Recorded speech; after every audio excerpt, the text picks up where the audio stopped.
Muchas gracias, senador presidente. En primer lugar, quisiera solicitar su autorización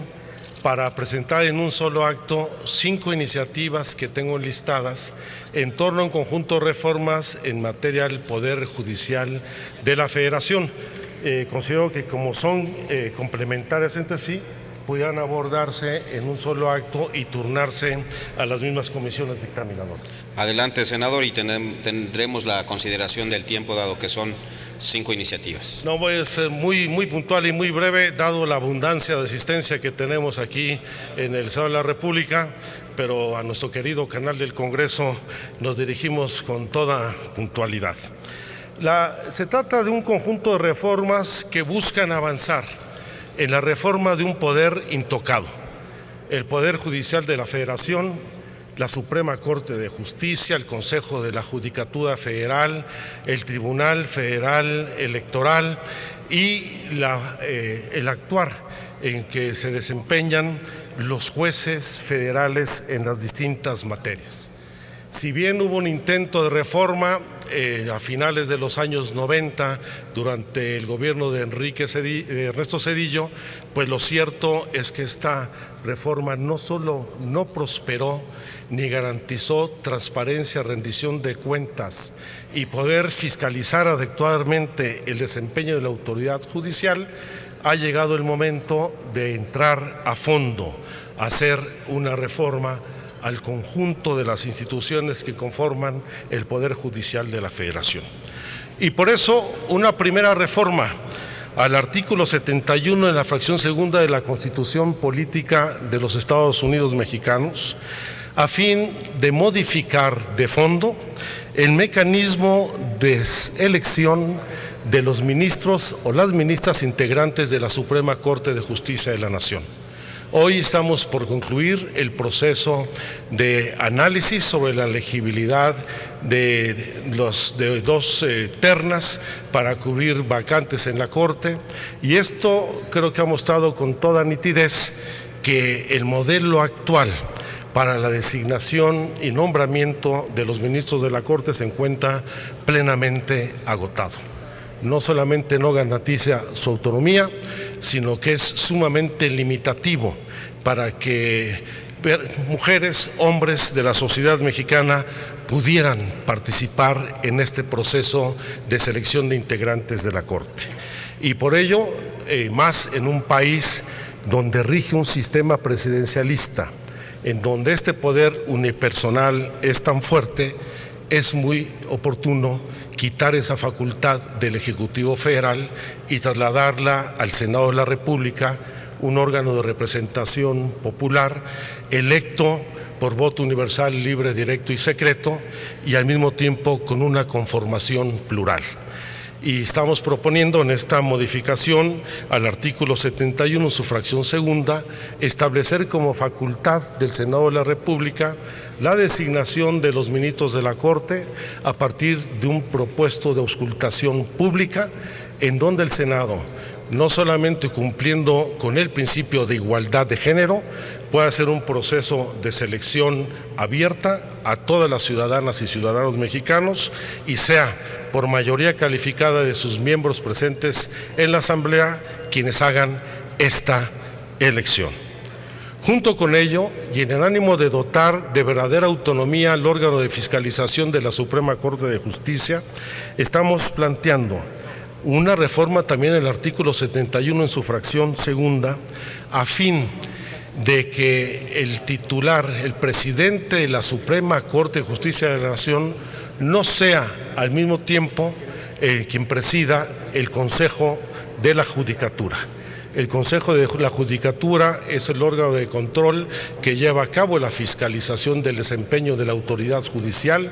desde los jueces, los secretarios de acuerdo hasta los ministros de la Corte, y no puede ser juez y parte el presidente de la Suprema Corte de Justicia y ocupar al mismo cargo el cargo de presidente del Consejo de la Judicatura, por lo cual estamos planteando que el presidente del Consejo de la Judicatura sea electo entre los miembros que integran el Consejo de la Judicatura para que éste goce de plena autonomía. Y en esta lógica de fortalecer la autonomía de los órganos de carácter judicial, queremos también plantear aquí una reforma en el artículo 71 en su fracción segunda, a fin de establecer dentro de los requisitos para formar parte de la Suprema Corte de Justicia de la Nación el hecho de que quien quiera postularse no haya sido magistrado electoral del Poder Judicial de la Federación. Esto en el ánimo de fortalecer y dar una autonomía política real al Tribunal Electoral del Poder Judicial de la Federación, quien hoy que tiene la posibilidad de aspirar a formar parte de la Corte, pues no solamente merma su autonomía, sino en muchas ocasiones para congraciarse con el Ejecutivo Federal se ha visto reducido a un tribunal de consigna. Necesitamos autonomía del Tribunal Electoral, del Poder Judicial de la Federación, y que pues concluya sus integrantes la carrera judicial al momento en que concluyan sus labores y no puedan formar parte de la Suprema Corte de Justicia de la Nación. Y finalmente, dos iniciativas más. También al artículo 71 en su fracción segunda, la primera en congruencia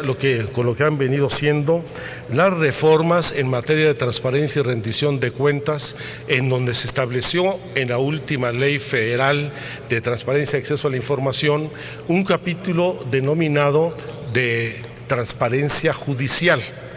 en donde estamos planteando la eliminación del anonimato del cual gozan hoy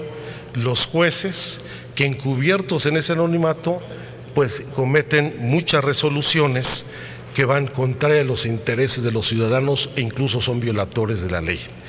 Nadie conoce quién es el juez primero de distrito en materia penal, el reclusorio Oriente, o cuál es el juez tercero de distrito en materia civil o en derecho mercantil. Y esto ha dado pauta a que en ese anonimato hay arbitrariedades en la resolución de los jueces sin que nadie conozca sus verdaderos rostros o su identidad. Y por eso estamos planteando el hecho de que con apego a las normas en materia de transparencia y acceso a la información pública se debe poner a disposición de los particulares en el sitio de internet correspondiente la información a las obligaciones comunes y específicas en materia de transparencia para el Poder Judicial. Y salvo casos excepcionales debidamente justificados, toda información pública sobre una resolución judicial deberá especificar el nombre del juez o magistrado que lo emite. Y asimismo se debe regular, recopilar, documentar, seleccionar y difundir para conocimiento público las sesiones de los tribunales colegiados de circuito. Esto ayudaría a abundar en la transparencia y en la rendición de cuentas y ayudaría a tener certeza de quiénes son las autoridades responsables de la impartición de justicia. Y finalmente, otra iniciativa, también en el artículo 71, fracción segunda, para regular la acción y el desempeño de los secretarios de acuerdo de los juzgados, quienes hasta ahora, con mucha discrecionalidad,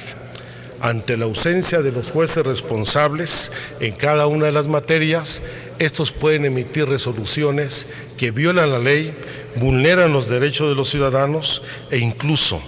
ha llegado a casos extremos de secretarios de acuerdo que dictan autos de libertad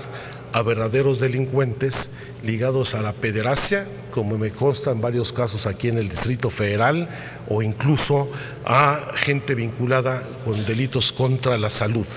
Y desde la autorización de la operación de un giro negro, el permiso de construcción violando el uso de suelo,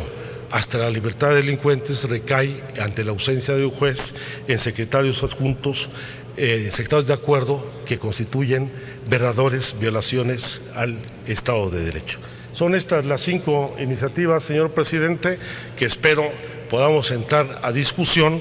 porque buena falta le hace a este país una reforma profunda a este poder intocado, el Poder Judicial, y hay que recordar que la impunidad que vive el país es la principal fuente de la cual abreva la corrupción. uno de los principales males que corroe la vida pública y a todas las instituciones públicas en el país. Muchísimas gracias.